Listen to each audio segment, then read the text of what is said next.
कुछ बहुत सारे बच्चे क्लियर होंगे कि मेरा किसी में भी नहीं आना, तो वो क्या करें? उनके लिए मुख्य बात है, उनके लिए बात करने आया हूं मैं, और उनके लिए ही ये सारी बात कर रहा हूं। आपको चाहे आज मेरी बात बुरी लगे, कड़वी लगे, कुछ भी क्यों ना लगे, पर भाई मैं उन सारी बातों को करना तो चाहिए मुझे, क्योंकि बच्चा ज्यादा संख्या में वो है जिनका नहीं होगा, और उनको इस समय कोई स्पेशल गाइडेंस मिल जाएगी तो शायद वो संभल जाएगा। और अब सोचो कुछ बच्चे अगली स्टेज पर जाकर के बाहर होंगे तो उनके पास चांसेस आपसे कम होंगे, क्योंकि बाहर तो उन्हें भी होना है। 32,000 ही सिलेक्ट होंगे खाली।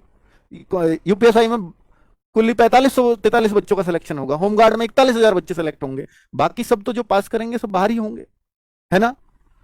तो अगर हम देखें कि अब क्या टारगेट कर सकते हैं हम, तो इसका अगर हम बात करें कि भाई यही तो सबसे बड़ा सवाल है कि सर टारगेट क्या करें, यही नहीं पता होता।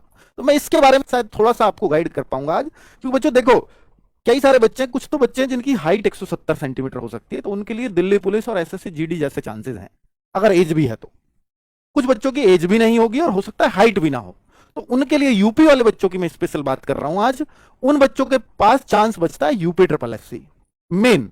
आपके अवसर में एसएससी सीजीएल और ये, भाई देखो जब होमगार्ड का आपसे नहीं होता, कांस्टेबल का आपसे नहीं होता, तो आपको अपने अंदर कॉन्फिडेंस बूस्ट करने के लिए कोई एग्जाम निकालना होता है। सीजीएल या ये कभी भी ऐसे एग्जाम टारगेट मत करो जो आपका मोटिवेशन और डाउन करें, है ना? आप खुद देखिए, खुद से पूछिए कि मैं होमगार्ड और कांस्टेबल में नहीं लग पाया और मैं अब सीजीएल की तरफ इंतजार करने लगूं, तो शायद वो जस्टिफिकेशन नहीं होगा उस बात का।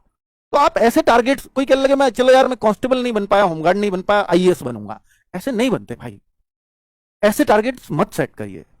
आप देखिए इसमें 2 वैकेंसीज मैं आपको बता रहा हूं, क्योंकि आपका सपना वर्दी पहनने का था, इसलिए यूपी ट्रिपल एससी में 2 वैकेंसी बता रहा हूं जिनके फॉर्म आने वाले हैं। एक तो फॉरेस्ट गार्ड, वैकेंसी भले ही 700 है पर फॉर्म बहुत कम होते हैं। आपके उस पेट में अच्छे मार्क्स नहीं है, मैं कह रहा हूं पेट में अगर 60-65 के आसपास आपके मार्क्स हैं तो यूपी ट्रिपल एससी में फॉरेस्ट गार्ड का फॉर्म भर दोगे और अभी से उसकी तैयारी में लग जाओ। सब कुछ बहुत अच्छी वैकेंसी अगर कोई चल रही है तो यूपी ट्रिपल एससी की चल रही है, कैलेंडर के साथ चल रही है और टाइम से एग्जाम करा रही है।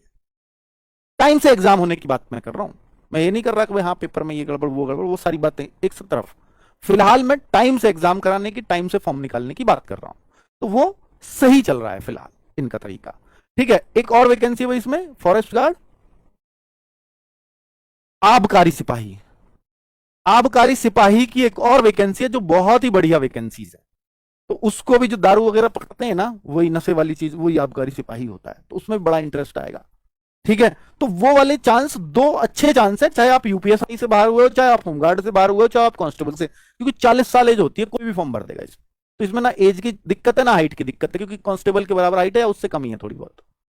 ठीक है, तो इसलिए वो सारे बच्चों के लिए 2 ऑप्शन बनेंगे।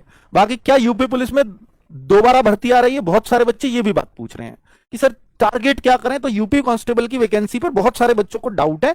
बच्चों अगर सही पूछो तो बहुत श्योर मैं भी नहीं हूं कि यूपी कांस्टेबल की अगली कोई वैकेंसी आएगी, बहुत श्योर नहीं हूं मैं। आपके अवसर ने इसका बैच ले आओ और हम अभी से पढ़ाई शुरू करते हैं। तो मित्र, मुझे जब उम्मीद लगती है तो मैं बैच तब लाता हूं, और मुझे बहुत उम्मीदें दिखाई नहीं दे रही हैं, पर बच्चों का बहुत प्रेशर आ रहा है नए बैच के लिए,